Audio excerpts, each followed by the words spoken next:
try using the thin glue on this one and see how that does to hold them in.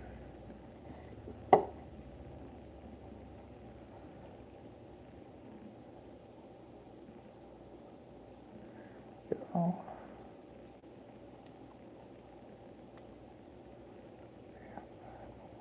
Those and one of these. We'll see how well that holds in there. Doesn't seem to want to hold very well with the thin glue. Yeah, that'll pull right out. Got to use the thick glue for the eyes. Which, that's what I always do, but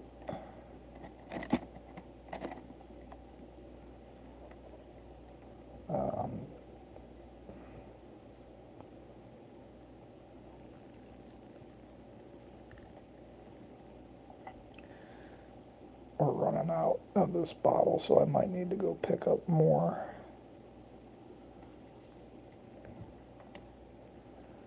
I probably will go pick up more later.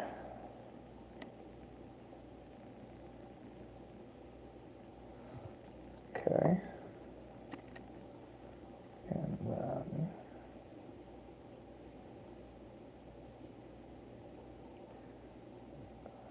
glue those in.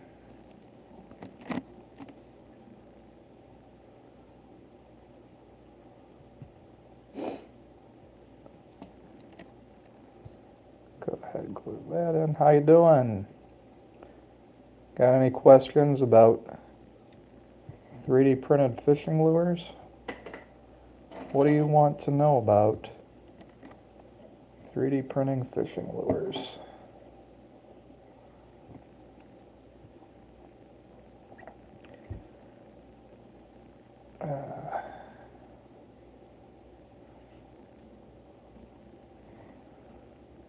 We'll just, a little dot will do it. And we'll throw in line ties.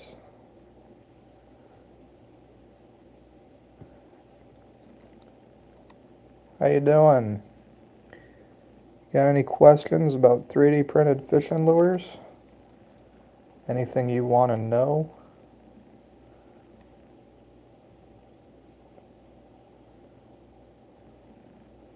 And there we go.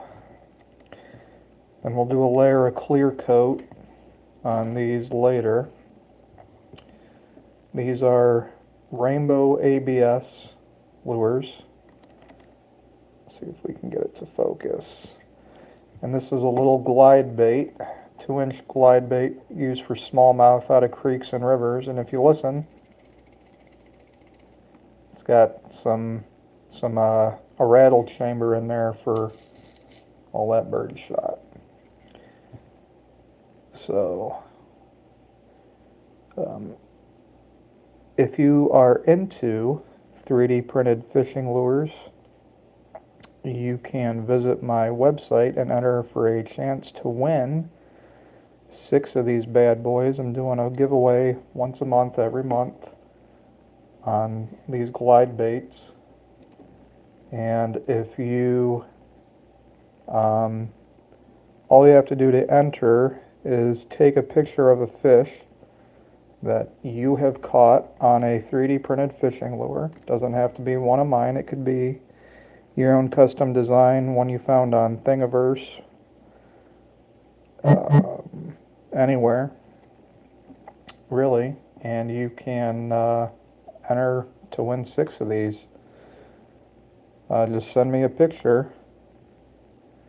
Hey, Dean Smith, how you doing this morning? You have any questions for me on 3D printed fishing lures? Look at that guy. I really I really like that color. That color came out good, I think. This one's pretty cool too. If I had to rank them, I'd say these ones, then these ones, then these ones. And then these ones you can't tell, but this is actually glow-in-the-dark filament. And what I'm going to do on these ones when I do the clear coat, I'm going to put pearlescent powder and some probably blue and green flake with, I'm thinking, like a green or pink pearlescent in here. And then when I do the UV clear coat, it'll have a layer of that on these two baits. But I got to glue the eyes in first. So that's what we're doing right now. And then I don't know if I'm going to do, maybe later today, I'll do a stream of how to do the clear coat on these guys. So if you got any questions, let me know, because I can see your comments. And it makes for a much more entertaining stream for everybody if we all talk. So my fingers are sticking together now. There we go. But yeah, this is actually aluminum welding wire that I had laying around that I use for the line ties for these baits. I have lost plenty of these in trees to know that they will break 20-pound braided line before these line ties come out doing it this way.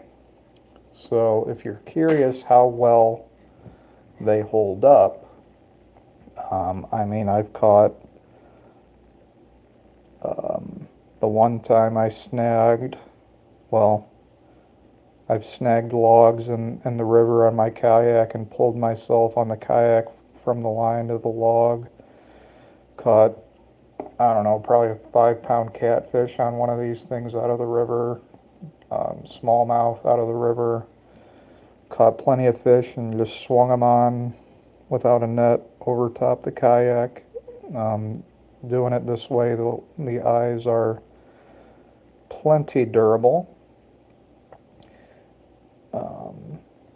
for this particular bait, because this really this is a light finesse type bait. You're not going to be using this with like 50-pound line, you know, on a bait caster.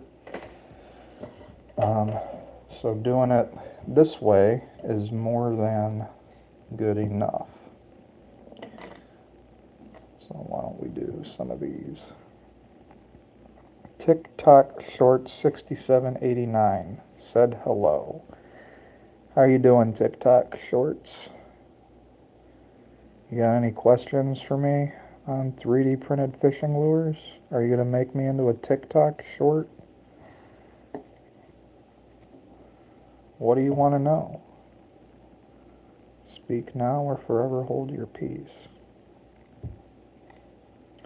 And I'm really not using a lot of super glue to glue those in. When we do the clear coat, the clear coat adds a little bit of extra retention for these line ties.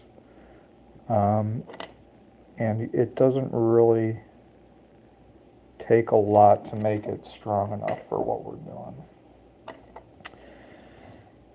I really like that color. That's a great color. That's going to come out really nice when I do the clear coat on it. So, but yeah, this is a great smallmouth lure for the river. That's what I made them for. It's just a little glide bait. It has a great side-to-side action. I've got a few videos on my channel where you could see that if you're curious. There we go. And then we will put another one in there. And there we go. There's our bait. And I'll sit down and do this in a couple hours each week, and I've ended up with hundreds of these things that I've made, and I got to do something with them. So right now, if nobody's going to buy them, I'm going to give them away. So if you, once a month, as I said earlier, I'm going to do a giveaway for these guys where you can enter to win 6 just by submitting a picture of a fish you caught on a 3D printed lure or a 3D printed lure mold. If you made a bait using a 3D printed lure mold, you can enter that giveaway as well. But I would want to see, you know, the mold, a picture of the mold as well if you made it on like a soft plastic, you know. Then probably what I'll do is I'll just pick a winner, however I choose to do that.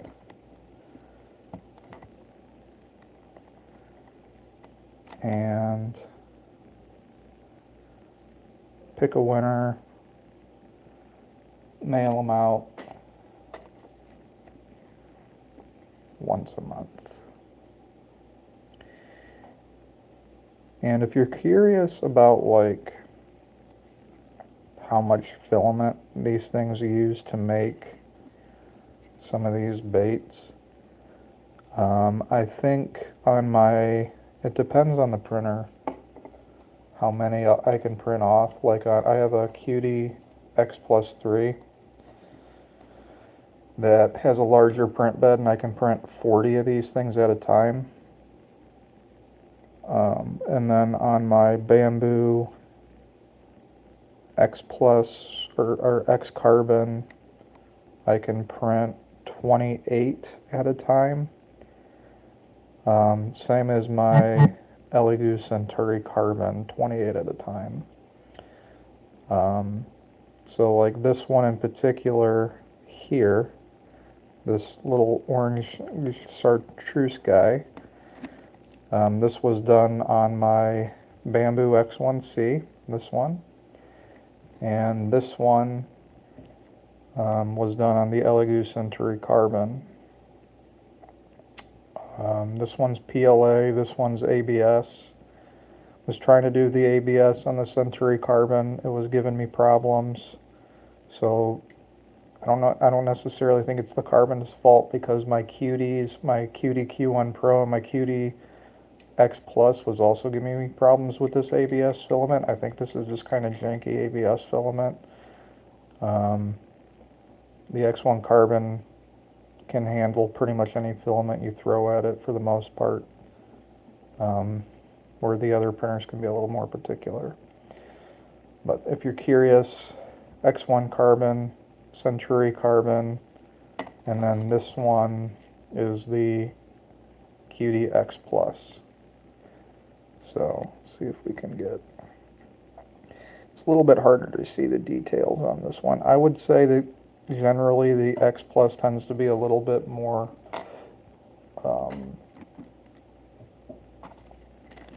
stringy, I guess,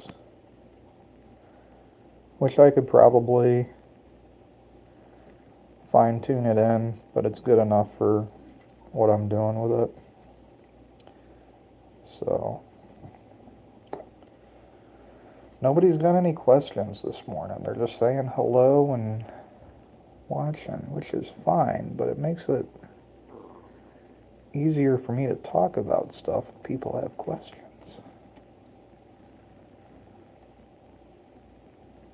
So,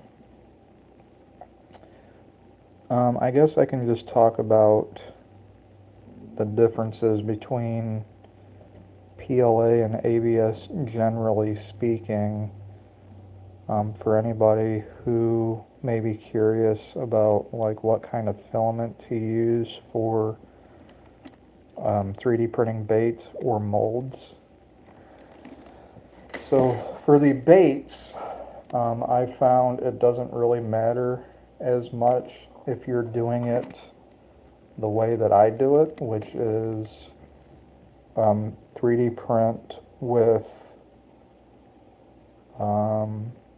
just 3D print the bait out and then do a layer of UV resin clear coat over the plastic. I've found that doing that UV resin clear coat, you can generally, the strength and durability of the bait is greatly improved doing that, and it doesn't really matter what base filament you want. So I would just pick a filament that you like visually and go from there, as so long as you do the UV clear coat. The issues you can have with if you don't do the layer clear coat are just we'll say the strength and durability of the bait.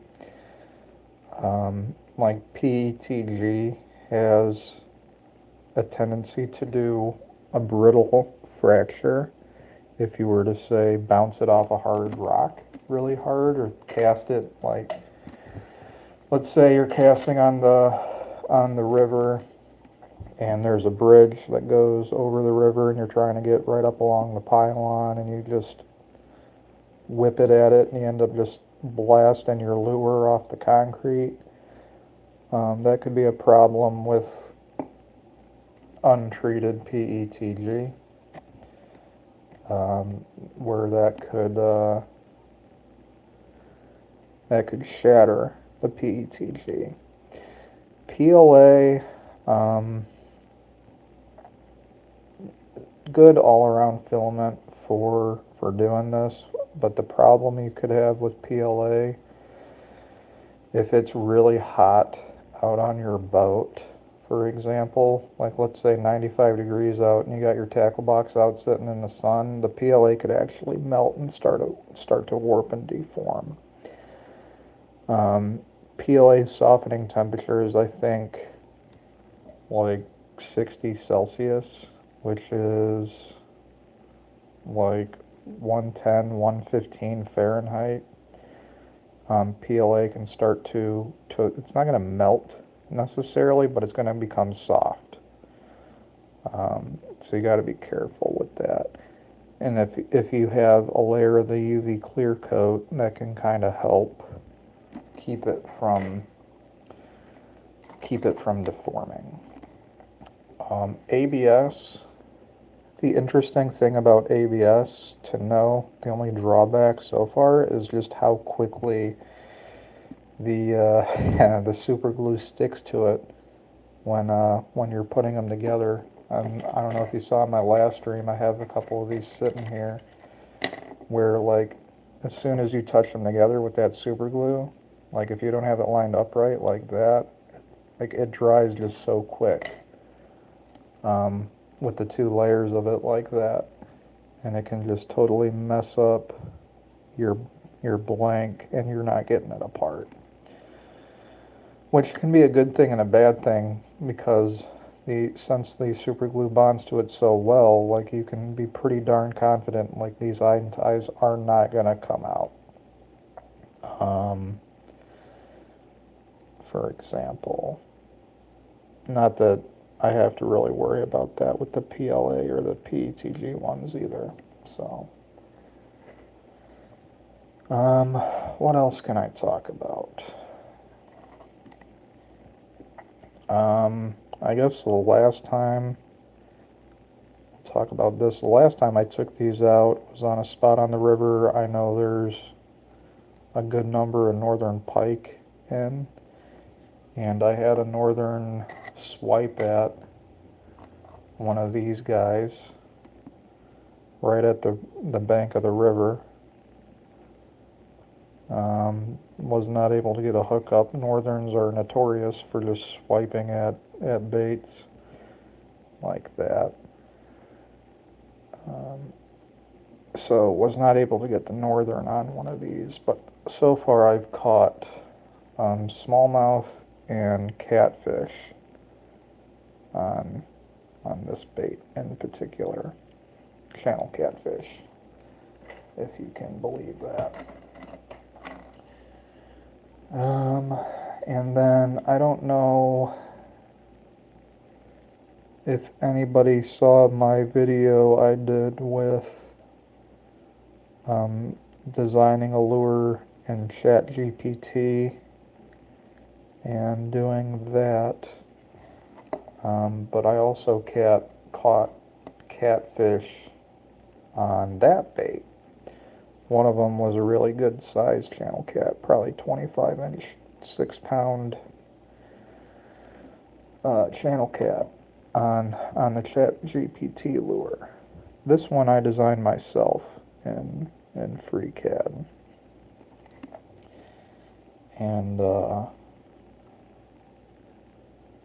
I don't know if anybody wants to see videos on like lure design and FreeCAD, like you want to design your own bait like that, how to do that in FreeCAD. Maybe I can do a series on lure design and FreeCAD if people would be interested in that. But again, I found that the type of filament doesn't matter so much. Like you can like this style of bait, you can absolutely use just regular old PLA for. Like this stuff here is glow-in-the-dark PLA. That one don't want to go in really good. Push that. There we go.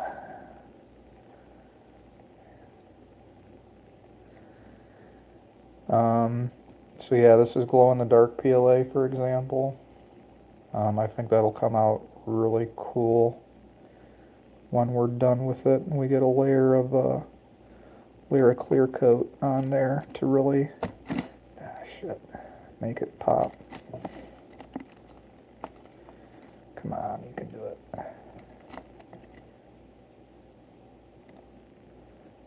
Good enough for the girls I go out with. There we go. Okay. And then I think with the pearl powder, that's going to really make it look good. And then we'll do one of these guys. But like the cool kind of thing I think with these, for example, is like it's got the layer lines there, which kind of look like scales to me. I don't know, maybe some people would rather that be smooth totally, but I mean, I kind of think that looks like fish scales on the bait. I mean, they're not, I mean, some people like marlin baits, for example. I'm sure anybody watching this stream knows who that is. Like, if you look at marlin's bait stuff, it's all super pretty paint jobs, super realistic stuff. I really don't think you need that, in my experience, to catch fish. And I think that type of stuff is more designed to catch the fishermen. Not that I'm necessarily disparaging, definitely not disparaging Marlin Baits. The guy makes some amazing baits. I just don't think that one of those super pretty glide baits that look exactly like a picture perfect bluegill is worth like $200. You know what I mean? It definitely, I would say it definitely cost like $200 to make, at least by the time you factor in, the guy's time, whoever did it, to paint it like that, to get it that realistic. Absolutely. I mean, that's all day on one bait. Um, so I understand why they're charging that much. I just wouldn't pay that for one, you know. And I don't think it's necessary to catch fish on. Because I've caught fish on like the nastiest looking soft plastic baits you can imagine. Like I literally color my plastisol with melted crayons, and it turns. I'll generally get a couple of really nice looking pours with it, and then melting it down over and over and over again as it cycles, heat cycles. It just turns like this nasty dark green brown color from the plastisol just getting reheated over and over again. And guess what? I still catch fish on those lures. That's what the majority of my soft plastics look like. And I still catch fish on them. So, and really, if you think about it, like that dark brown, like nasty puke green color, I mean, that's really like a natural color that a lot of bait look like, you know.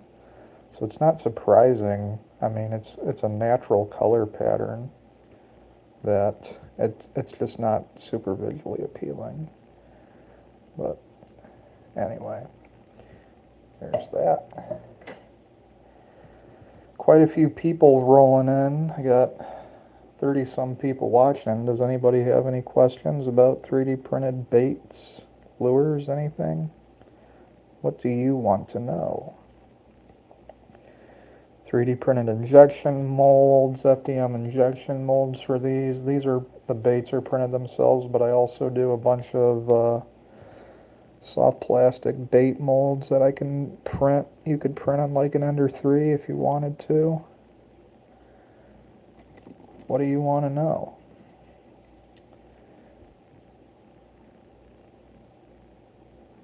What do you want to know? And the glue's sticking to my finger. Look at that. Sticking to my finger. One of the things about super glue people might not know about super glue, and the reason why it sticks to your skin so strongly, super glue actually bonds with moisture. It cures with water out of the air. So when super glue is sticking to your skin, it's pulling moisture out of your skin to cure, which is why it sticks to your skin so well, and it actually like will work to seal up a cut really good. So that's a fun fact about super glue if you were curious. And really, I'm not using as much per line tie as you would think. I'm just using a little dot. Hello, EYOB How to Make. How are you doing this morning? You got any questions about 3D printed lures? What do you want to know? What do you want to know? This is an educational stream, so feel free to ask questions.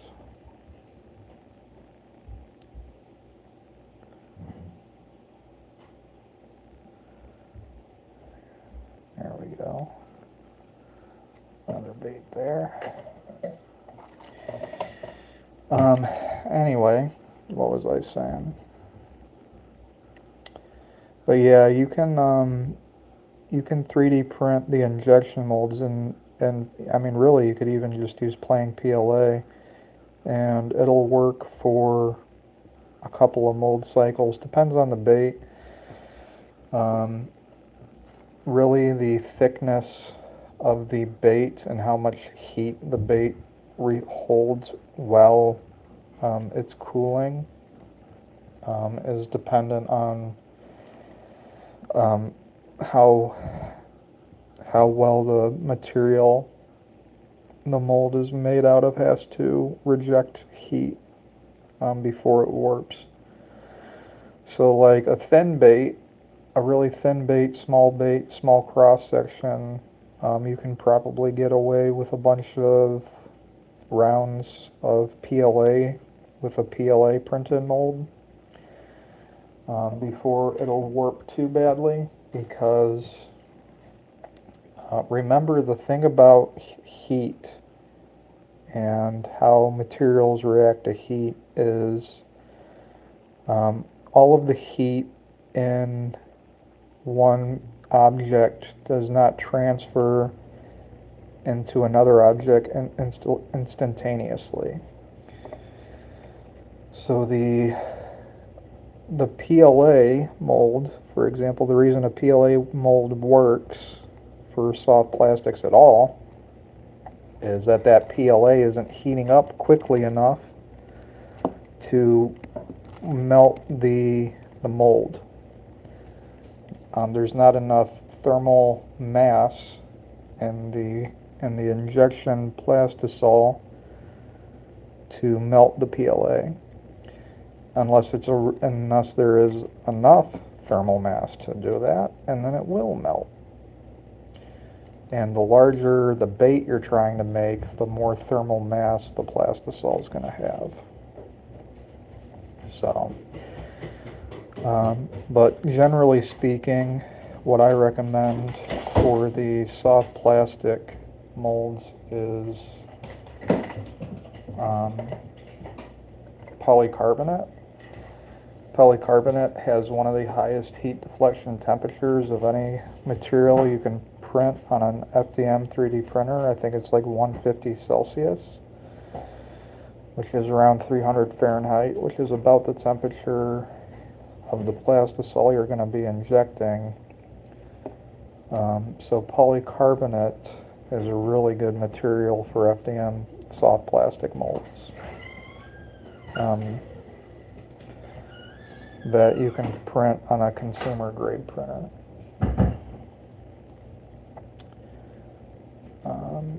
Another good one would be PPS if you can print it.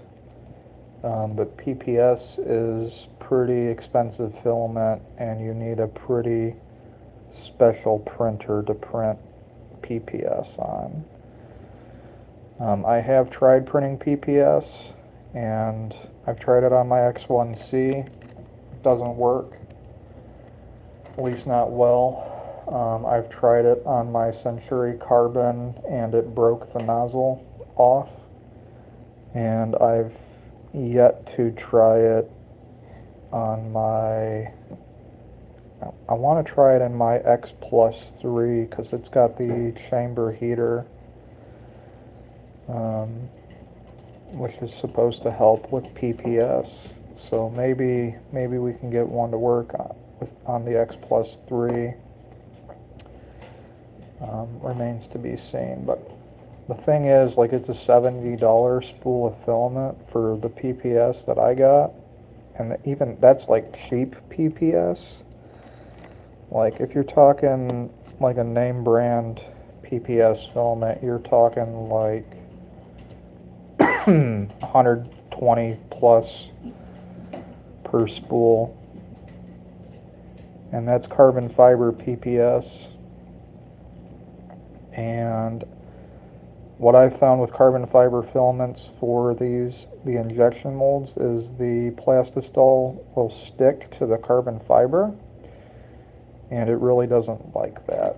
So I generally would not recommend carbon fiber or glass-filled filaments for the injection molds. So I got a bunch of super glue sticking to my fingers. What else can I talk about? I can talk about how to actually fish this bait in the river. Why don't I talk about that? So what I'm looking for in the river when I'm fishing this bait for a spot that holds fish, you're looking for a transitional area of the river where it goes from a fast-moving, shallow current with a rock bottom to a deep pool in the river, and the deep pool is going to be where the fish hold up because that's going to be more slack water. The water's moving slower. It's easier for them to just hang around there. But what they'll do when they're feeding is they will sit on the edge of the fast water and wait for the fast water to push. Come on, there we go. They will wait for the fast water to push bait into the slow water. So what I'll do is I'll cast into the current and let the current pull the lure into the slack water, and oftentimes you'll get hit right when the lure goes into the slack water. And then obviously, working the bait, jigging it, popping it, getting it to glide through the water.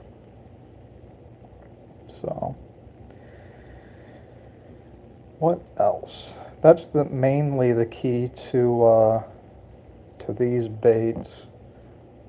It's not going to have an action if you just reel it in, because there's no lip. I mean, I could make a lipped version of it, but that really defeats the purpose of this style of glide bait. It really is a fairly simple bait. Slow sink, moderate to slow sink. It sinks just fast enough that it'll stay underwater in the current, which is what you want. And like if you're fishing it in like a lake where the water's not moving, you gotta let it sit for a decent amount of time. If you're, say, 8 foot of water, you gotta maybe do like a 10 count before it's gonna hit the bottom. Give you an idea of the sink rate on these things. So there's that. What else would people want to know about these lures? What else would people want to know? The UV resin that I use to clear coat these things is actually 3D printer resin, like the SLA resins. That's what I had laying around, and it seems to work. So that's what I use, and I do not go through a lot of it. What I do is I have a length of wire. Actually, here I can do this real quick. I'll rig up some of these. I'll take pieces of wire, and I might live stream this later once these super glue fully cures. But I'll take pieces of wire like that, and I'll hang it through the hook hangers like this. And I got a section of line going across the room in my basement with some, it's actually plywood underneath to catch the drops. But I'll take this and I'll dunk this in the bottle of resin, pull it out, and hang it on the line. And I'll leave them sit for like 2 days on that line. And there's a window in the room for sunlight to come in, for the UV sunlight to come in. And also I replaced the regular lights in that room with black lights, and that will slowly cure that resin over the course of a couple days. And then what I'll do, once it's mostly firmed up and become just kind of tacky, I will take the baits outside and leave them in the sun for a day, and that will cure the UV resin the rest of the way. So what I should do is, when I'm doing this, I should have like one of these that's done in frame so people can see what the baits look like when they're done. I'll take a mental note of that for next time. That's really not one. There we go. There we go. Okay, that's probably good like that. Okay. A lot of viewers, but not a lot of questions.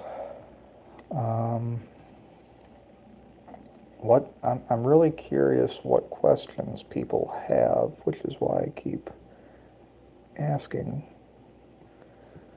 But yeah, I said it earlier in the stream, but if you want a chance to win some of these, baits, I'm going to do a giveaway once every month where I give away 6 of these guys.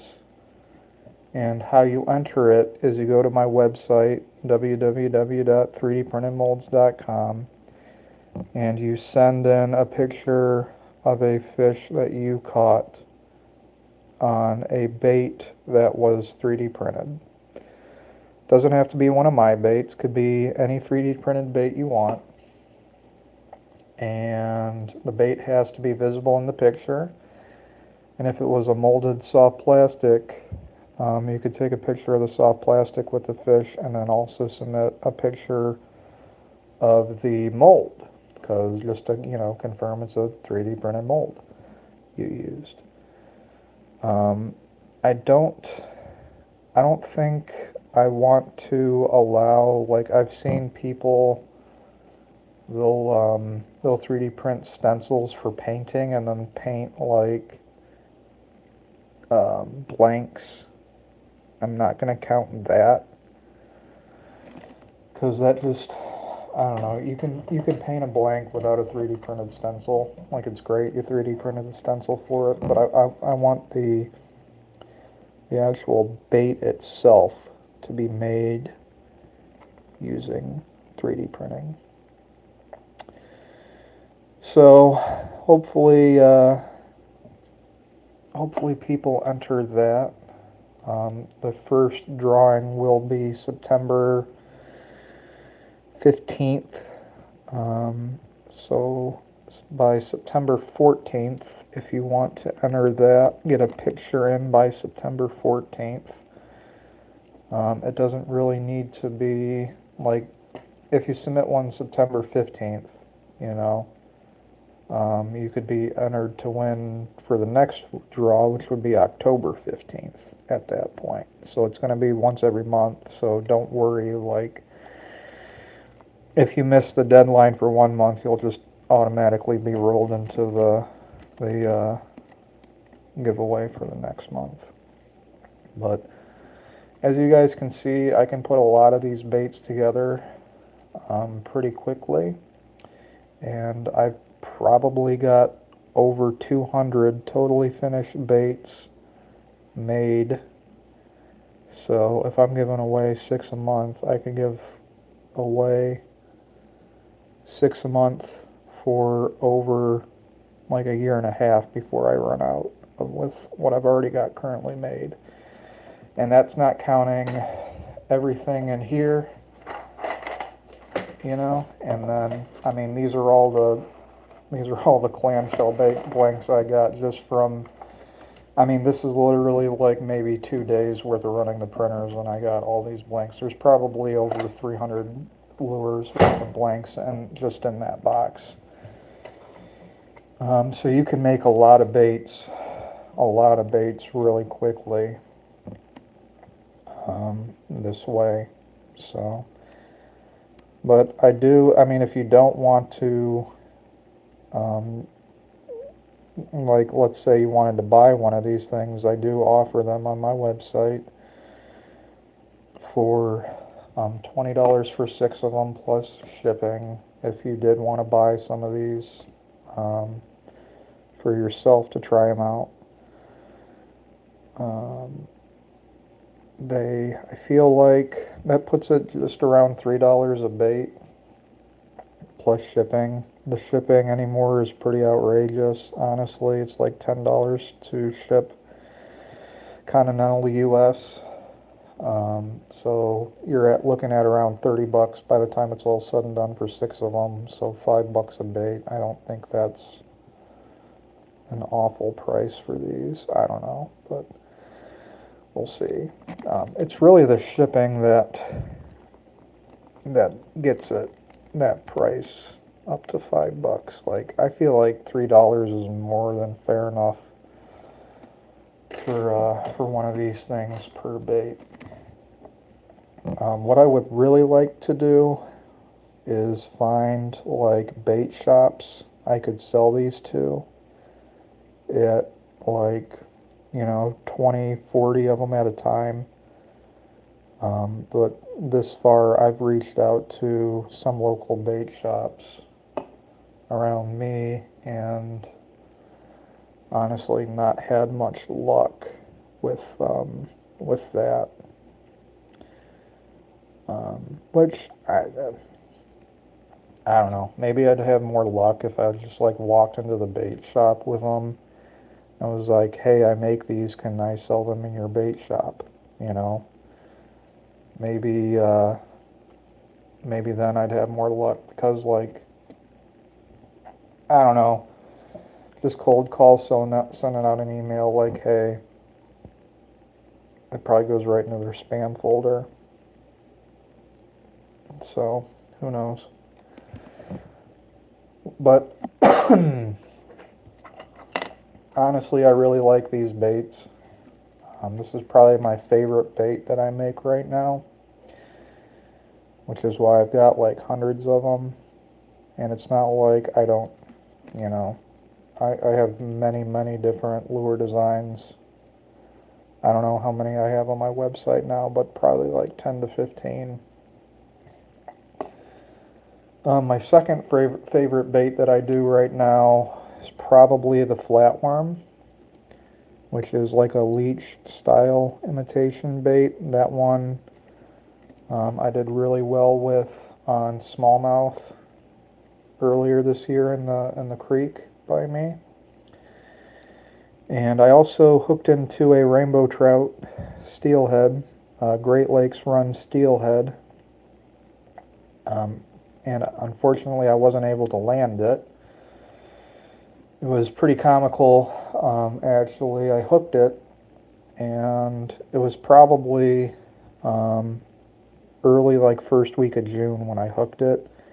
And if you know anything about the steelhead run in the Great Lakes, that's pretty late to be hooking into a steelhead in the creeks around here. Like the run's normally done early May, but for whatever reason that fish was still in the creek, and I hooked it and I was fighting it and I couldn't quite tell what kind of fish it was. I could tell it was big, and then I got it shallow in the shallows, and I was standing in maybe an inch of water, and there was probably inch deep water flowing around me for like 10 feet before it got into the deep pool.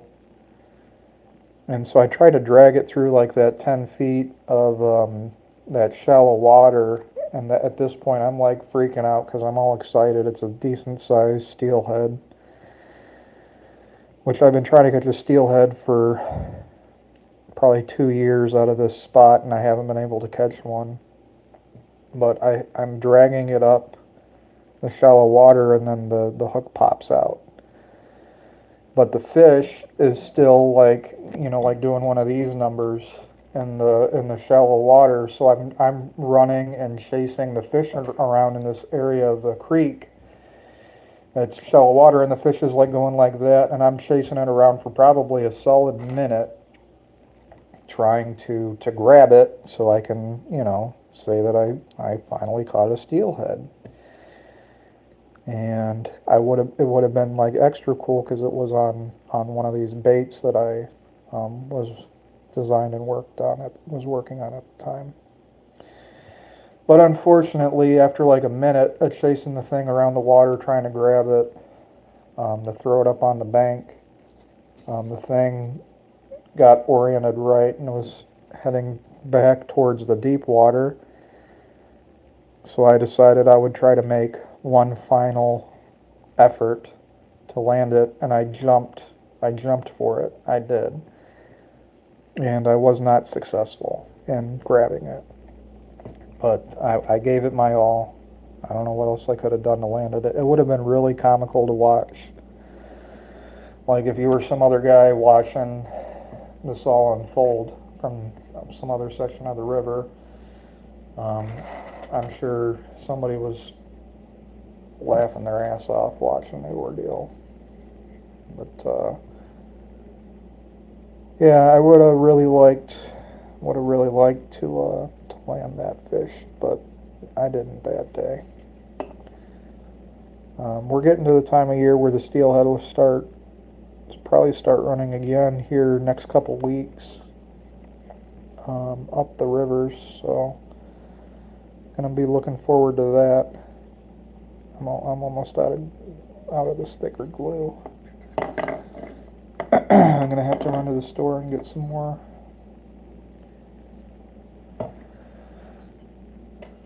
Whaley Kaylee, hello, what is this? What you're looking at is 3D printed fishing lures.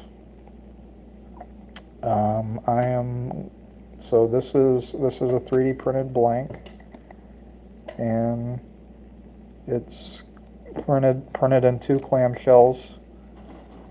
Here are the clamshells. This is what they look like coming off the printer. And then these are two left halves. Let's see if I can find a right half. Yeah, so like that. And you clamshell them together like that. And then you glue in the little inserts like this. Hold on, I'm running out of glue. There we go. As so. And then there's your blank that's prepped and ready to be UV clear coated, which is the next step in this whole process. So that's what you're looking at, Whaley Kaylee. You got any questions? Any questions on that? Questions, comments, concerns? Speak now or forever hold your peace. What do you want to know about 3D printed fishing lures?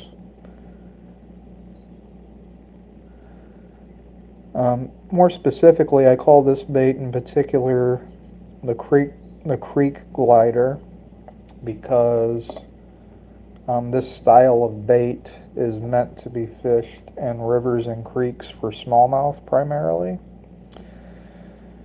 I could also see maybe like trout hitting it, I don't know, or like pike, any predatory fish really.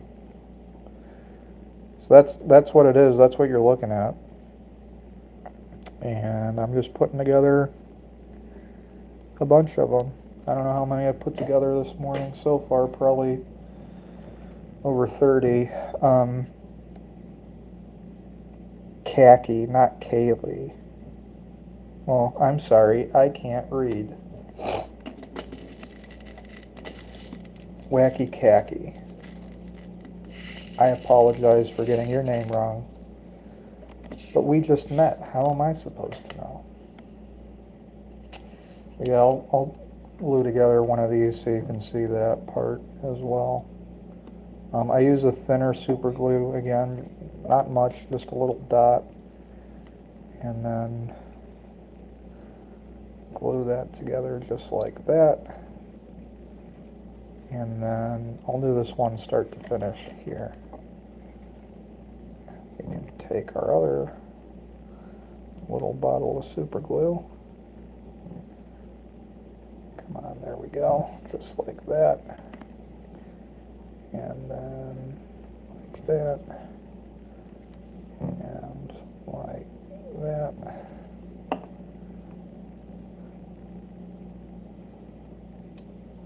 Don't worry, sir. Well, I'm glad we now have a respectful relationship.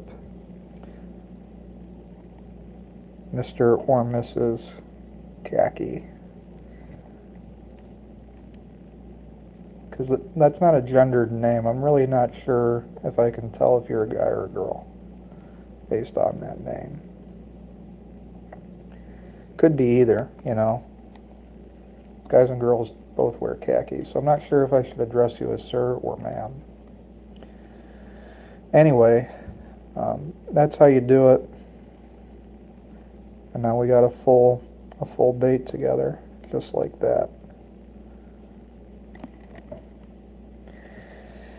And then one of the interesting things, or one of the things we'll talk about, is you really got to let the glue dry for at least like a day, because like you see how this has got like that, this clear, like this little cloudy area here. Even though I only put like a dot of this on there, it'll like leach out as it dries over that time period, and you don't really want to clear coat it before the glue fully dries and does that, because you can get it'll mess with the clear coat. And I don't think it's really a problem from the strength perspective. Like, I think it's still plenty strong, but you can get just like this little funkiness in the line ties if the glue isn't fully dried. So that's what it is. That's what you're looking at. Wacky khaki.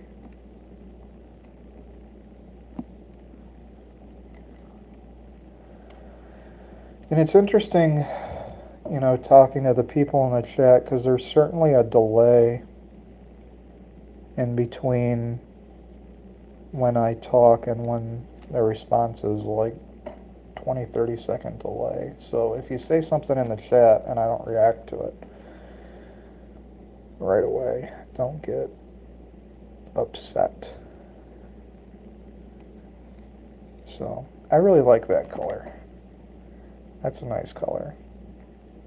One of the other things when I was talking about, like here you see that little bit of like cloudiness from the glue, that will actually clear up when we do the UV clear coat. Like, it'll turn that clear, and it'll be just the base filament color again. You won't see that cloudiness through the UV clear coat. So another little tidbit there for you. Come on. There we go. Yeah, I'm really down to my... I hope I've got enough for the rest of these blanks I got in front of me, because I wanted to glue all those together this morning, so I can let it dry for a bit and then UV coat them later today. But I guess I'll talk a little bit about this wire some more for people who might just be joining. The wire I'm using is actually aluminum welding wire, and I'm using that for no other reason than I've got this big spool of it here. It was in my garage. The previous owner left it. So that's what I use for the line ties. And the aluminum wire is not as strong or stiff as like a steel wire, but it really doesn't need to be. And I was um, saying earlier, like I've lost plenty of these casting them into trees already, and it always the line breaks. The line breaks, and I'm using 20-pound braid to give you an idea of how strong um, those line ties are. So you really you don't need to worry doing it this method. Like I know some people prefer like a through wire bait. Um, I don't think it's necessary. I really don't. And maybe what I can do, um, I can like get, I don't know, 50 or 100-pound braid and tie it to these line ties and see exactly how much weight it takes to break the line tie out of the eye doing it this method. Um, but I think it's plenty strong enough for this particular bait. Now, if I was doing like a big old, 8-inch glide bait for like muskie, maybe then I'd want to do a through wire, because you're reeling in a 30, 40-pound fish on like 150-pound line. Maybe then I'd use a different method, but for what I'm doing with these baits, switch that out to this one. There we go. What I'm doing for these baits, this is more than good enough. So, all right, we're getting about an hour into it. Nobody's asked me a real question yet, and that's really why I'm doing the stream. I'm hoping people are going to ask me questions about it so they can run off and 3D print their own baits. So these are the secrets that, Big Lure doesn't want you to know. Berkeley and Rapala executives are shaking in their boots right now because I'm giving away all the secrets of how to make your own lures. And then there's one guy, at like Rebel Minnow that's kind of watching, and he's like, yeah, I salute you, guy. Take on Big Lure.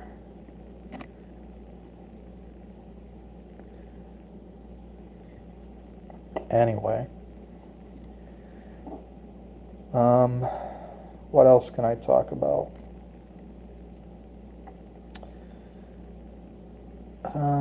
I don't really, kind of blanking out.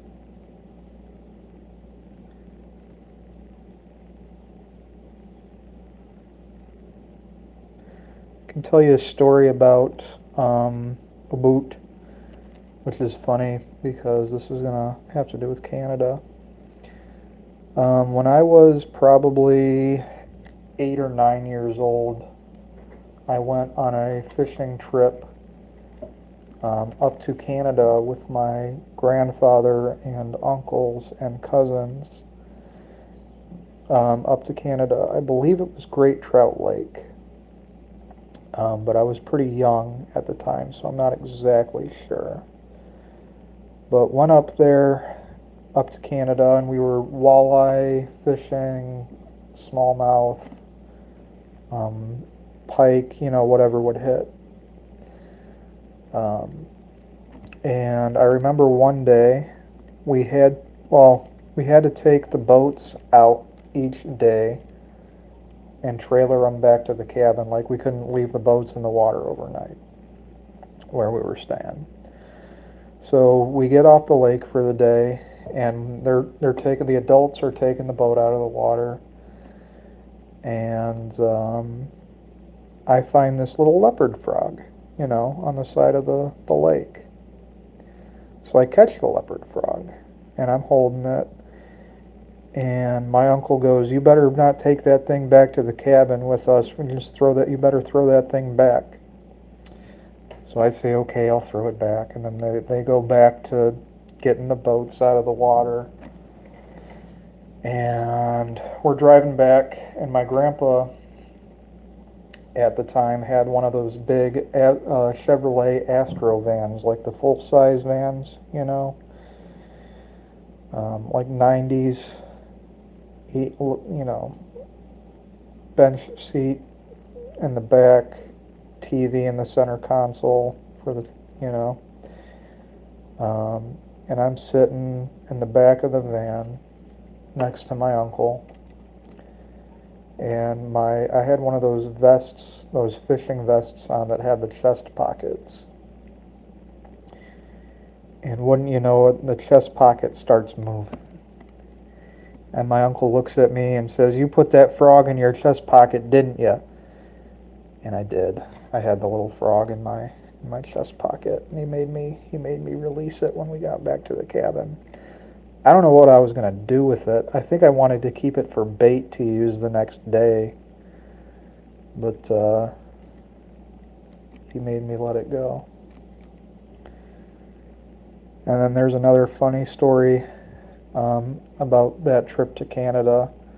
The one night, my cousin and I, there was this beach near the cabins, and we went down to this beach, and there were a bunch of crayfish in the water, and we were wading around in the water catching these crayfish to use as bait, and we were throwing them in one of those styrofoam minnow buckets that has the lid, throwing them in the minnow buckets, and we brought them back to the cabin.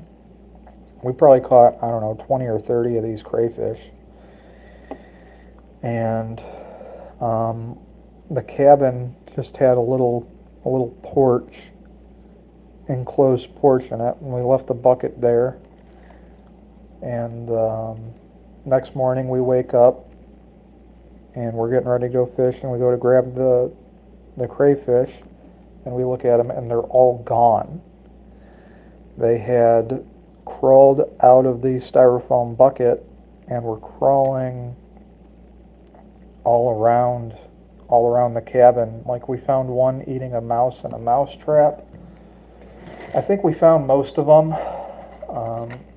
crawling around like the kitchen floor or like wherever they were. And we used them, I believe, if I remember correctly, my grandpa caught a pike on one that next day. Good sized northern pike on one of the crayfish. But no doubt one of them probably got stuck somewhere and we couldn't find it, and it was probably causing some kind of a awful smell for the next tenants of that cabin. So what would be really funny if somebody in the chat was like, "I remember finding a crayfish in one of my cabins 20 years ago." That would be really funny. So we're getting down. I only got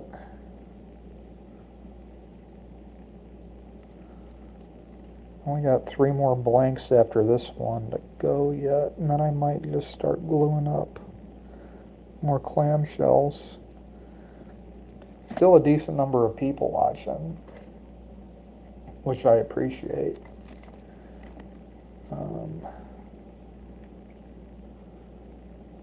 Not necessarily expecting live streaming to be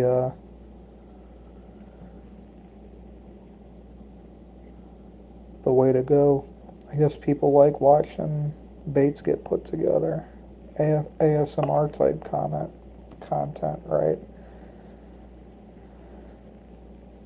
So I am going to have to go get more of that thicker super glue, because I think I got this at like Lowe's or something. I'm going to need to go get more. But like they sell the different viscosities of super glue. And the thin stuff definitely works better for gluing the clamshells together, and the thick stuff definitely works better for gluing in the eyes. Just and what'll happen, or what has happened, if like you try to use the thin stuff to glue the eyes in, is like it just runs down the bait. Like you could be putting it in at the nose here, and then like have your finger down at the bottom, and it'll just run through that whole bait, and it'll stick your finger to the bottom. So that's why I use the thicker stuff to actually glue the eyes in, like that. 3 more, and then I'll start gluing together the clamshells. Come on, you can do it. Maybe what I'll do here, because I don't really want to have to keep on going back to this bottle and shaking it. I'm just going to go ahead and dab the glue in the eyelets now. And then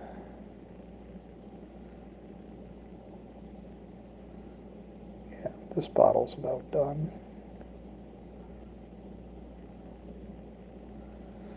Okay. Well, we made it through all these blanks I had prepared already. So that's good. There's 1 and 2. Come on.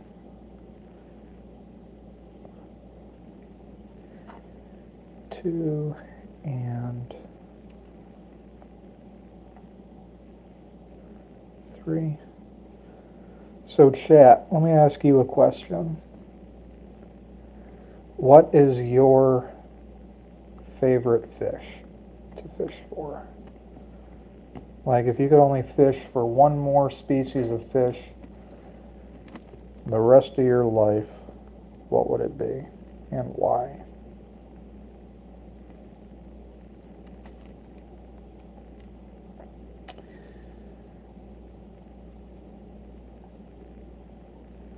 Well, I'll tell you what mine is. Definitely smallmouth. I really enjoy fishing the rivers and the creeks for smallmouth. The reason why is because you're never sitting in one spot for long. Always constantly moving up and down the riverbank.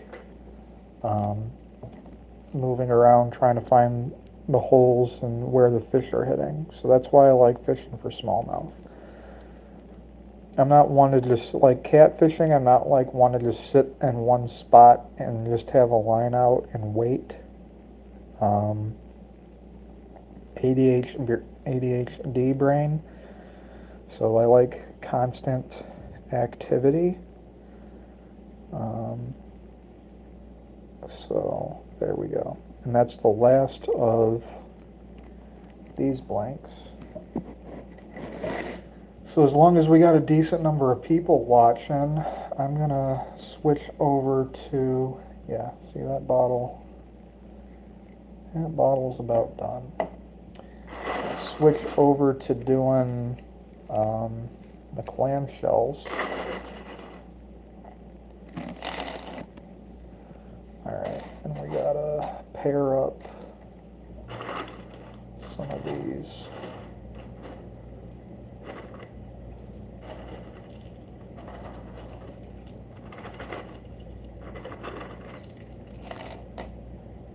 Okay, alright.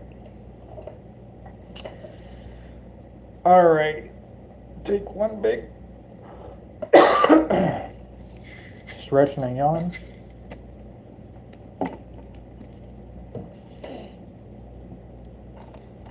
Alright,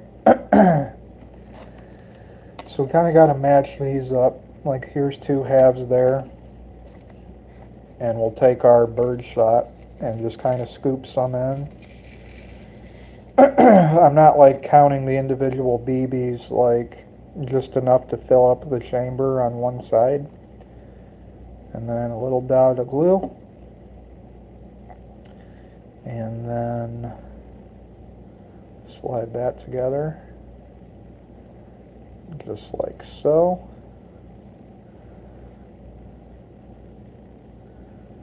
And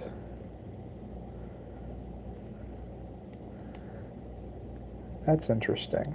That seems like it stuck a lot faster than PLA normally does. So I tried, let's try something here on this next one.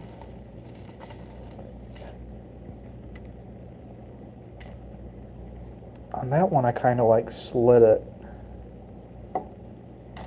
and normally I'm doing like a press. So that, and press and hold like that, and work it back and forth. I don't know. I think I was imagining things there, maybe.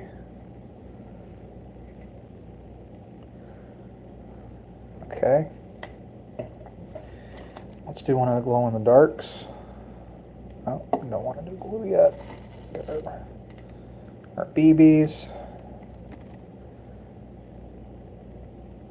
Little pot. Get one of our... Oops, come on. You'll definitely lose dexterity in your fingertips when they're covered in super glue. That's for sure. So we'll do some of these. And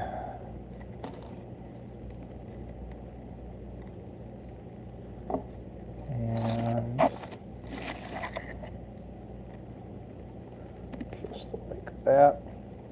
You know what's interesting? I don't know if like the people that have been here for a while on the live stream are watching the view counter.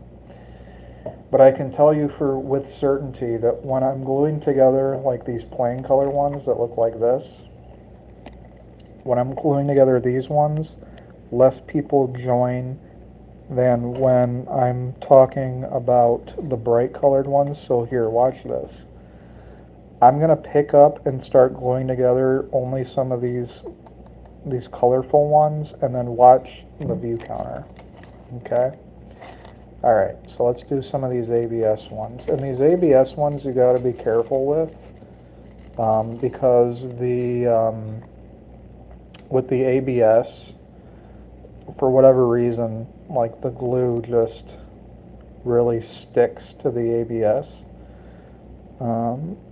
So like what I'll do is I'll clamshell it together like that, and then just put a dot on the spine like that. And that will give it a little bit to dry, and that will hold that together now. So we're going to keep on doing these ones. Can I find one that, those are all that color. Let's see if I can find one of the opposites. Okay, there we go. We got an opposite there. Go ahead, do some bird shot, and then hold it together just like that. And then I'm only going to run some glue down the spine, just like that. And that's enough to keep it together until we put glue in the hook hangers here, there, and there. And then we'll do a layer of UV resin clear coat over that, and it'll look great. Okay, so we'll do one of these orange ones next. We'll see if we can find, there we go, there's the other half. Scoop up some BBs.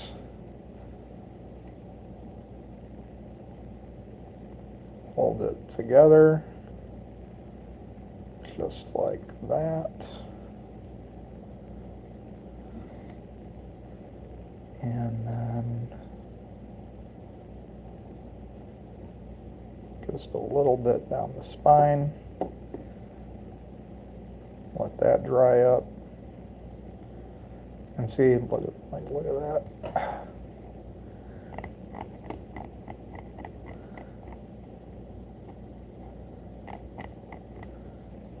That should clean up in the clear coat. Okay. All right. You know what? Let's see what chat thinks about. Let's make a panda bear one. Let's make a panda bear. So we'll do one of these guys, right? And we'll do one of these guys. And look at that. Now we got like a yin and yang type thing going on with this one. Check that out. What do you think of them apples? Okay. Let's do another one of these colorful ABS ones. Here we go. And we'll clamshell that.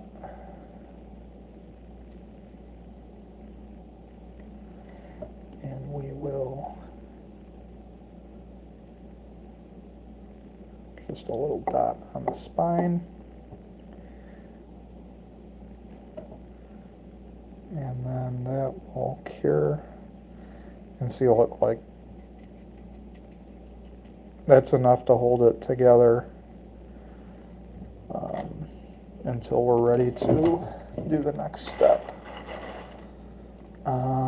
Let's do some more of these ones.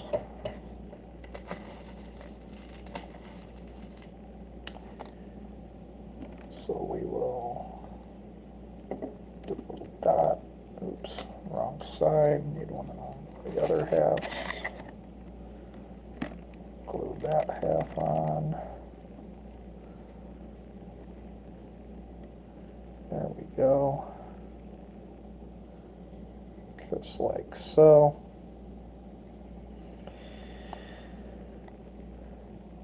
Okay, and then we will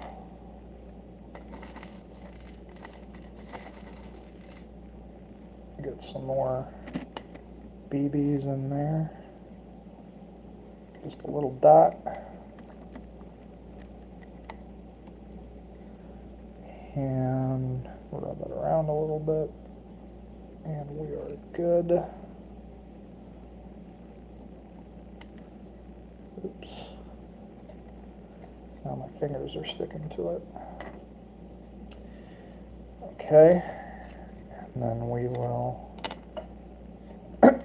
take another one. Get our BBs. And you'll notice I'm not measuring the BBs out. I'm just putting the BBs in there until they about fill up that half clamshell. So it's not like I'm shooting for, oh, this one's going to be a 1/4 ounce and the next one's going to be 3/8 ounce. I actually don't know exactly what one of these things weighs. I mean, I could put one on a scale and figure that out. I've got a little grain scale I use for actually use for reloading that I could definitely figure out the weight on one of these guys. Come on.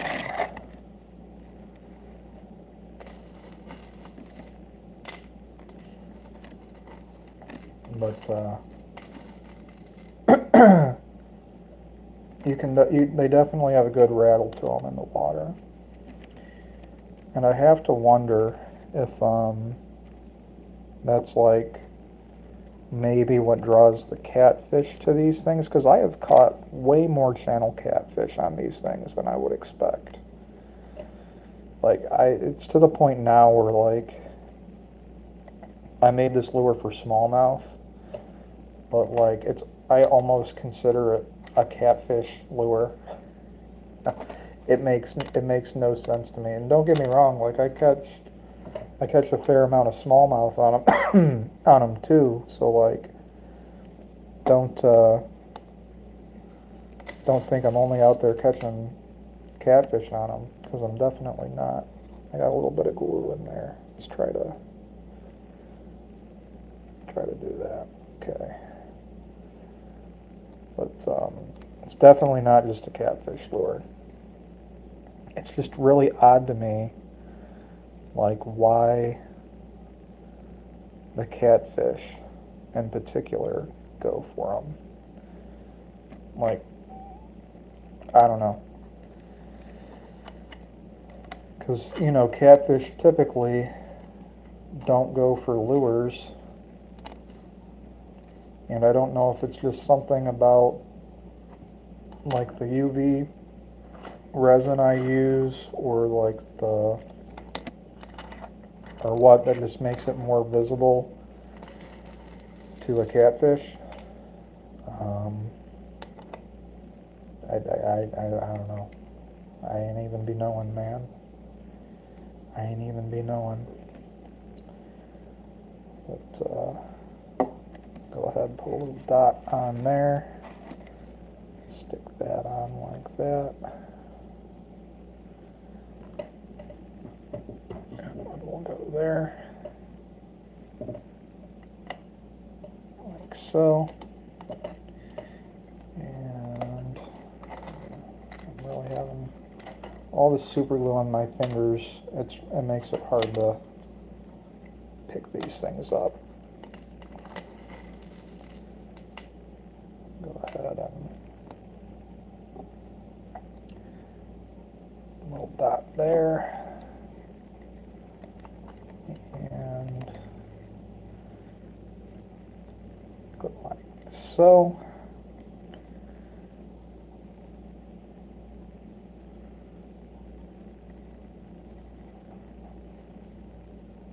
And if you see me go like this, what I'm doing is I'm actually trying to get the super glue to cure at the edge a little bit, because the PLA, it takes a little bit longer for it to tack up, so I can just put it down like that and not have to worry about it shifting. So let's grab some more of these ones. And there we go, 2 halves. Put that down like that. Little bloop there. Glue those together. Hear that? It's got a nice rattle to it, huh? Okay. Go back to some of the black ones. Let's see. Those are 2 halves there. And these blanks are straight off the printer. Like, I don't have any support to clean off of them. Like, I could just take them right off the printer and glue them together and we're good to go. Like, I don't have to mess with any cleanup or anything like that. Just pop them off the print bed into my little box and keep on trucking. Okay. And maybe what I'll do,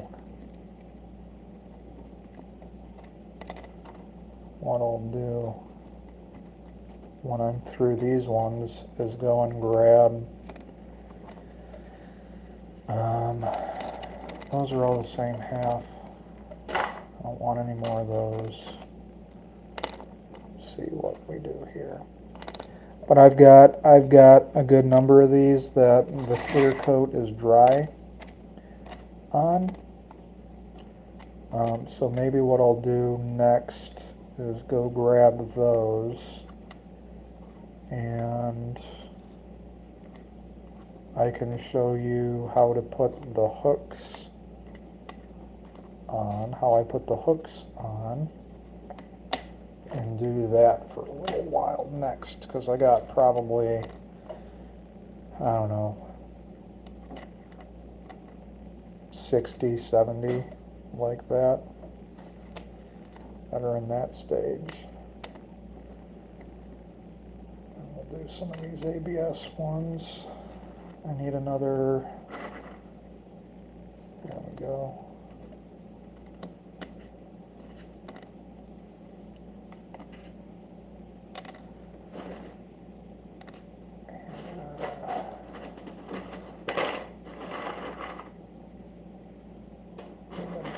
Other half.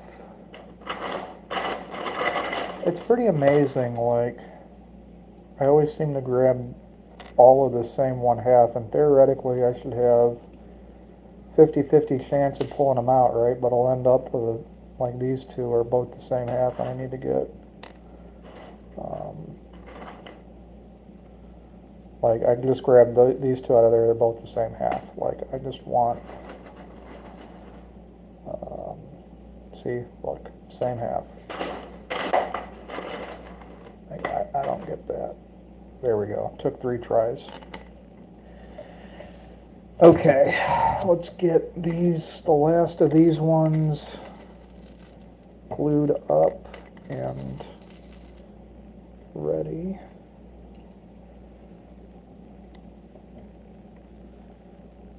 And we will do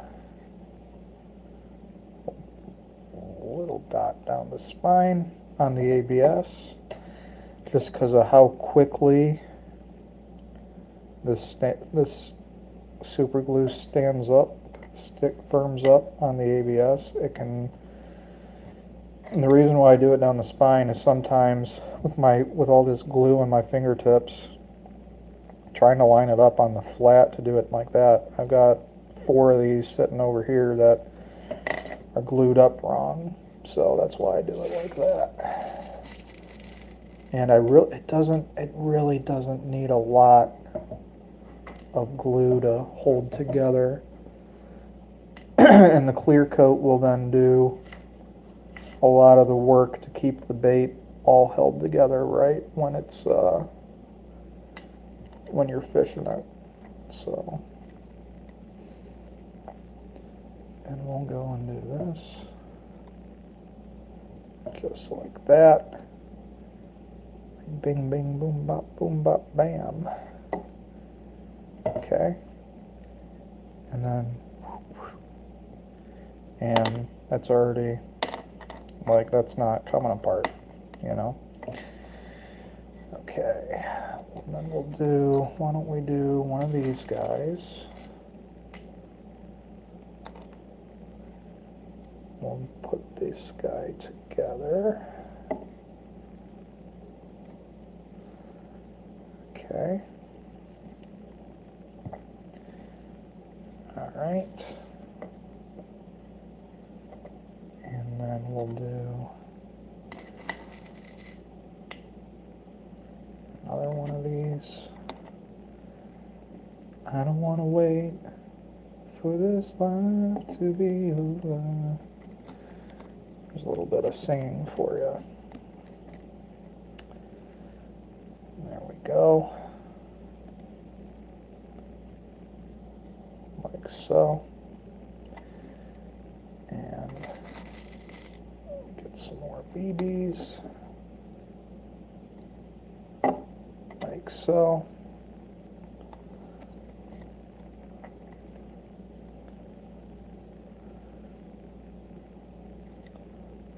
Get it to firm up a little bit. And then some more BBs. And boop. Boop. And then I got enough for 1, 2, 3, 4 more of the ABS ones. And then I'm going to go grab the ones that are ready to get the hooks on. And we can go through and put the hooks on some of these guys. And I said it earlier, but I'll say it again. If you want to buy some of these, they're available on my website, $20 for 6 of them plus shipping. Or if you want to enter a chance to win some of these guys, just send a picture into my website of a fish that you caught on a 3D printed lure, or a lure you made with a 3D printed lure mold,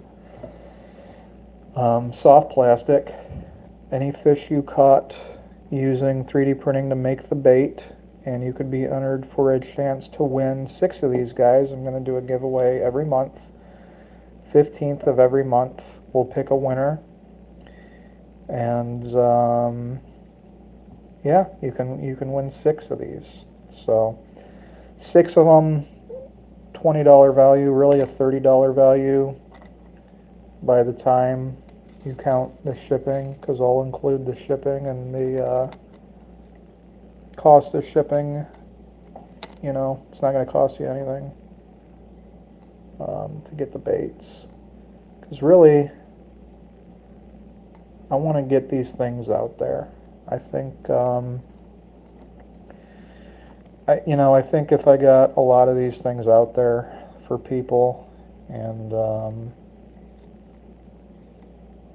people actually used these baits, they would really like them. I've given them to people at work, and I know people at work have used them and caught fish on these, catfish, believe it or not. So I know these baits work really well, and yeah, so if you want some, send me a picture of a fish you caught on a 3D printed lure. It's that easy. Alright, I am going to go grab the ones that are ready to get the hooks in, so I'm going to I'll be back in see, what? That's what I'm talking about, running it down the spine like that. I put it on the spine, but it came down that seam and then it stuck to my finger at the bottom there. I didn't put any glue at the bottom there. It just leaked down through the seam. So that's why you can get away with that. Alright, and just sitting here doing that for like the last, I don't know, I think it's been 20 minutes. I've glued together all those.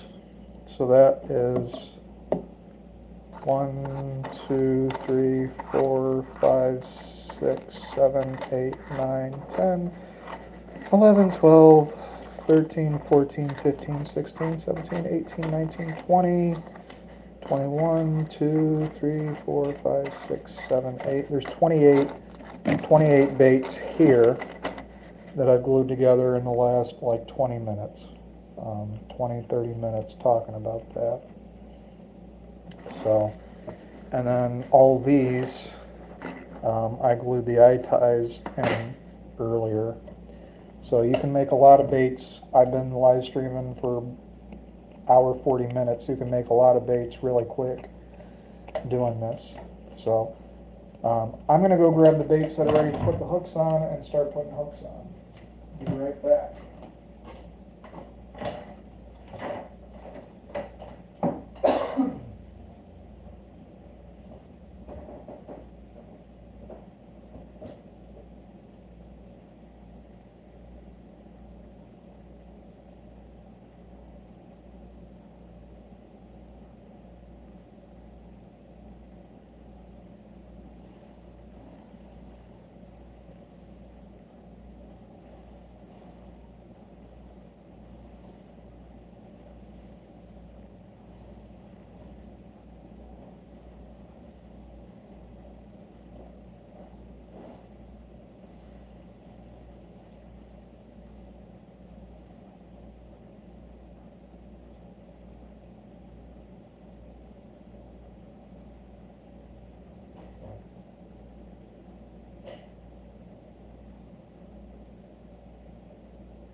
got these baits now. And I am going to start putting the hooks in. I mean, first, here, look at all that super glue on my fingers. Like, it'll just peel off. Like, it's kind of nasty, gross though. But here are a bunch of them where the UV clear coat is done. So this is what they look like after the UV clear coat. And sometimes, like, if I can't get the full one of these through, I'll use like a little copper wire. I got a spool of thin copper wire down there, so I'll need to trim that out. And like, unfortunately, like, that one just broke.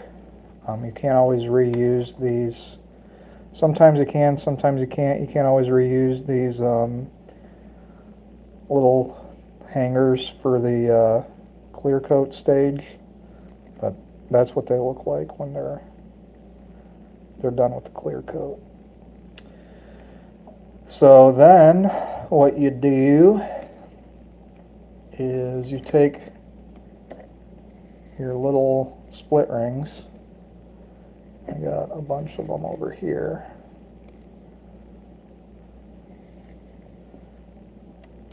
And we'll start putting the split rings on. I got split ring pliers. And you take a split ring and you grab it and you slip it on there. And then you take another pair of pliers. Oops. Take another pair of pliers and you grab it and you just kind of work it on there. Now that's got a split ring on that hook hanger, and then we're going to come back and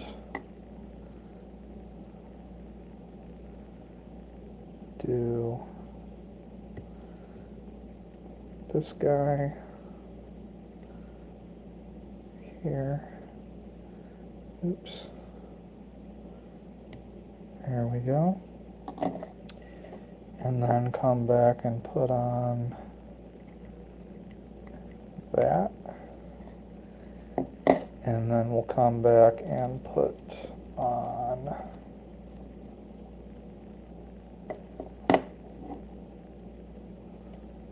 one of these.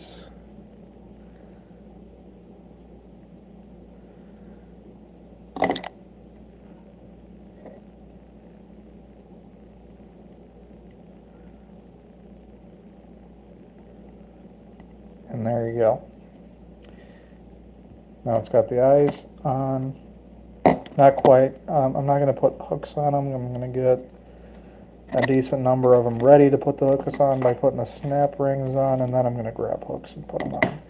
But what I do with this wire when it's like,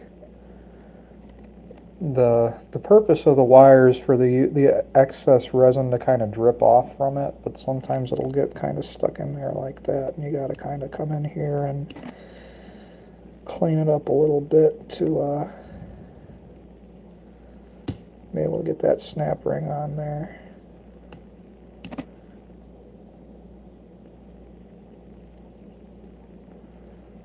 Snip some of this off.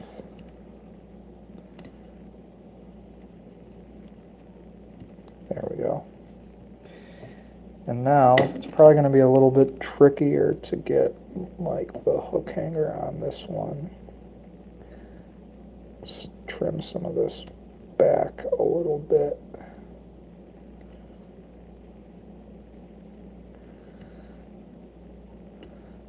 So we can get more of that eye tie showing.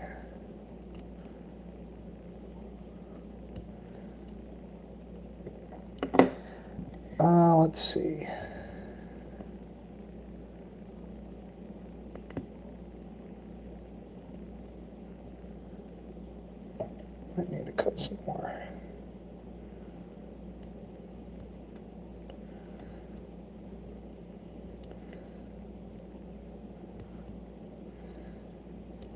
And normally, like,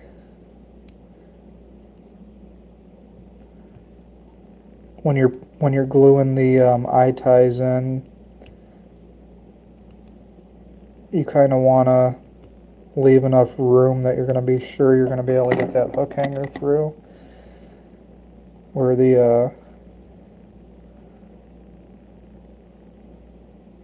snap ring. But this one in particular had a small gap, and I'm just trying to clean it up. I should be able to get a line tie through there now.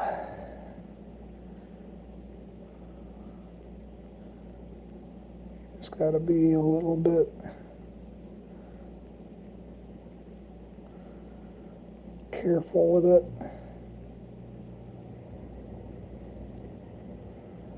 Okay. And then we will rotate that over. There we go.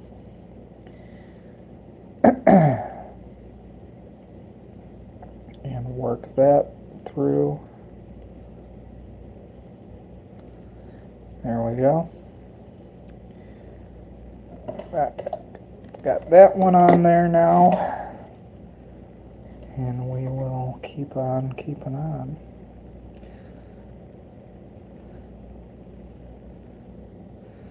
You don't want to make them too big. It's definitely like a a balancing act with the size of the hook hangers, because the bigger you make the hook hanger, the more gap you leave in there, the more likely it'll be for the hook hanger to bend. And you don't want that.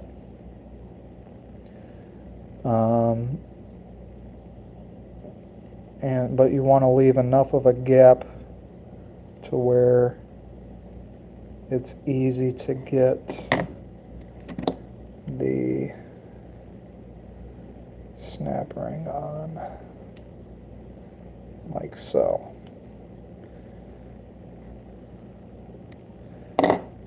And just for, I mean, look at that. I think that looks so nice. I think that looks so nice. That shine to it and that glitter. This is a PETG filament, if you're wondering. There are, like, translucent PETG looks really nice after you clear coat it. Like, that's a translucent PETG one. I don't know. I think they look really good. But I will grab some hooks and throw some hooks on it so you can see a finished bait.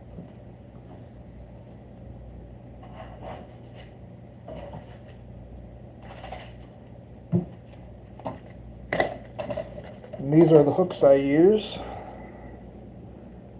Just some, I think they're an 8/0, I want to say.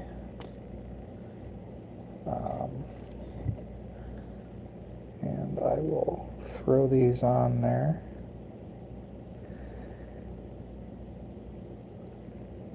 And these are fairly thin wire hooks. And I like using the thin wire hooks on these baits because if you're using them in the river, which is where they're really designed to be meant to be used, river smallmouth fishing, there's all kinds of snags in the river, trees, branches, rocks, all kinds of stuff you're going to get snagged on in the river. And with braided line, 20-pound braid, you stand a better chance of pulling one of those hooks straight and getting your lure back than with a thicker, stronger hook. So that's the reasoning behind it there. But there is one of the finished baits. So I think they look nice. That's just me. And we're going to go ahead and get as many of these fully together as people can stand watching. So this one's going to be a little goober. Yeah.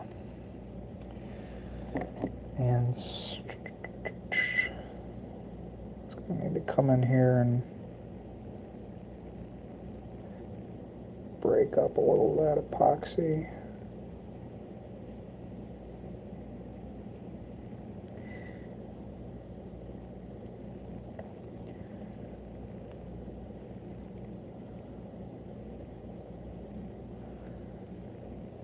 Come on.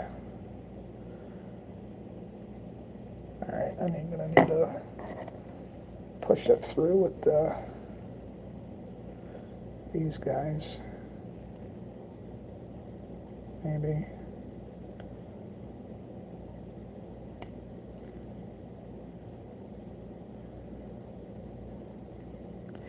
Maybe not.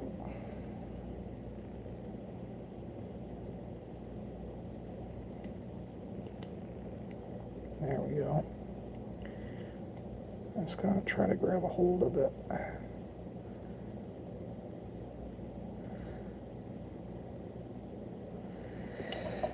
And what what you can do that I did not do that helps with the exact problem that I'm fighting right now on this particular bait, halfway through the drying period, like I think I mentioned earlier, it takes, this one is really stuck in there. This one that might end up being one that I put aside. I'm going to put that one aside for now. But what you can do to help this exact thing I'm struggling with right now is flip the baits over on the drying line as they are being dried with the clear coat. Because I can tell you on this one, it was hanging from this one, and that one was in the bottom one, and that's where all the UV was dripping down. So like this one will come right out, and then this one's kind of stuck in there, and you got to kind of work that out a little bit. So I didn't do this on this particular batch, and I probably should have. I thought I could get away with it, but I am paying for that decision right now. Did that come out? Oh.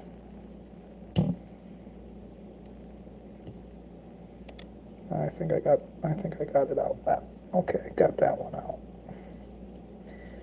Trim that back a little bit. Okay. Split rings.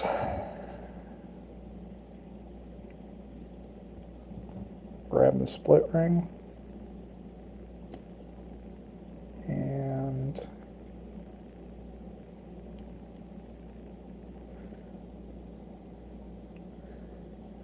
work it on there. It is hard to do this with the camera in front of me. It is hard to do this with the camera in front of me, I tell you. And people are dropping off the stream. You guys don't like watching this, do you? I'm on the struggle bus right now, trying to get this snap ring on.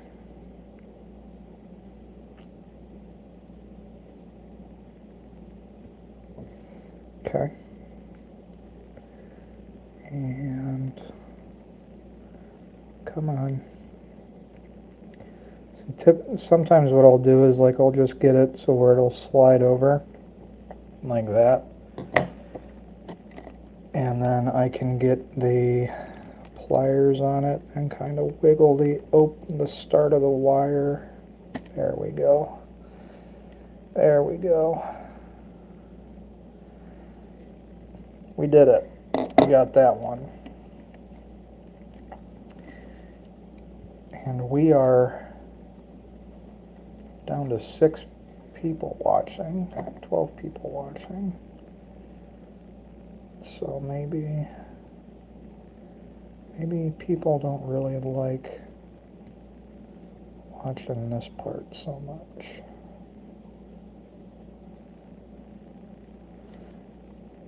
Okay.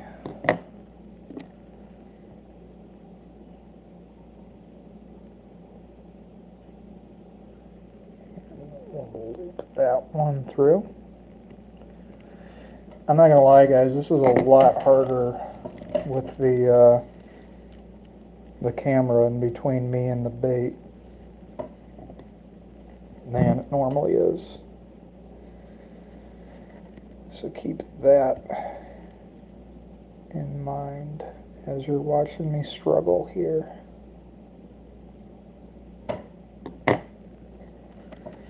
Okay. See if I could find a spot. And there we go. It's got the eyes on. See if I can find a spot where you guys can see me working on these things. And the camera's really not in the way.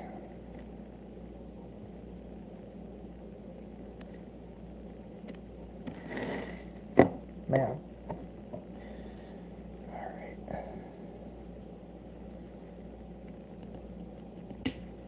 Oops.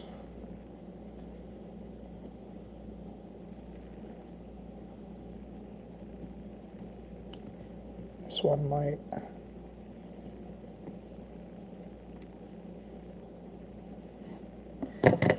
This one might end up being scrapped out. Yeah. Move on. Keep on keeping on.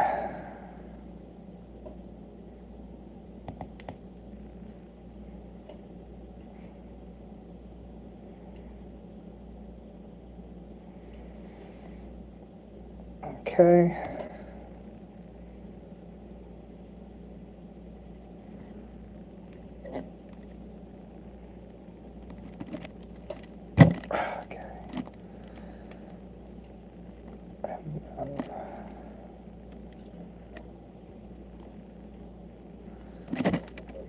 These ones are definitely trickier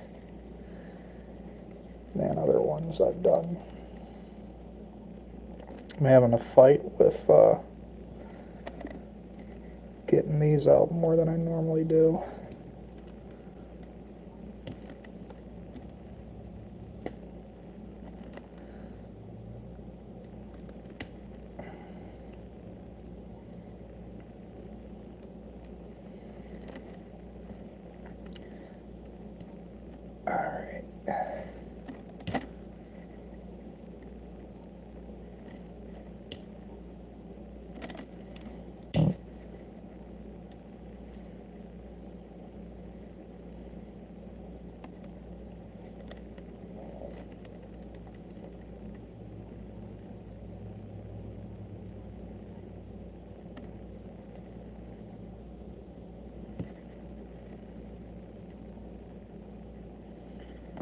Alright, I think I might end the stream here and then let's try to work on this off camera. This particular batch is being really difficult to get these hangers out.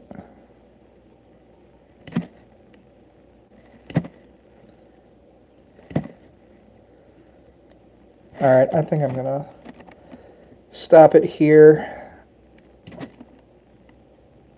and then work on these off camera, because I don't think this is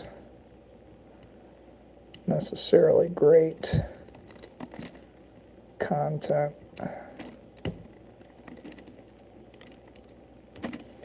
Yeah, but I guess to end it, this is what they look like when they're done.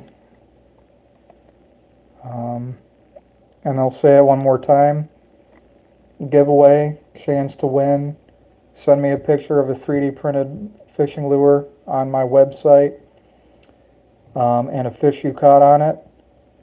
And you could be entered for a chance to win 6 of these guys. That's www.3dprintedmolds.com.